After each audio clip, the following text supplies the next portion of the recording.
এই শীতে মৌমাছির খুব করুণ দশা প্রাণীকুলের, বিশেষ করে মৌমাছি। জংলা মৌমাছির অনেক বড় একটি চাকের যত মাছি ছিল এখানে হাজার হাজার না লক্ষ লক্ষ মাছ মরে নিচে পড়ে রয়েছে।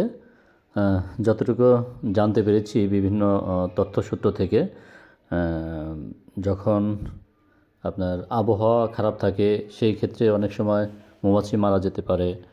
এরপরে ক্ষেতে যে কীটনাশক ছিটানো হয়, মৌমাছি যেখান থেকে মধু সংগ্রহ করে ফুল থেকে, ক্ষেতে কীটনাশক ছড়ানোর ফলে, কীটনাশক ছিটানোর ফলে সেই কীটনাশক থেকে বিষক্রিয়া সৃষ্টি হয় এবং পরবর্তীতেও সে কারণে মৌমাছি মারা যায়।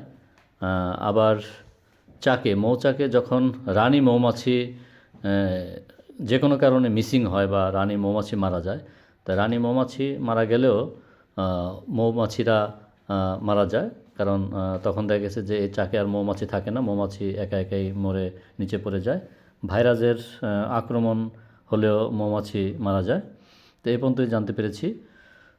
তারপরেও এই মাছিগুলো মারা যাওয়ার কারণে খুব কষ্ট লাগছে আর কি।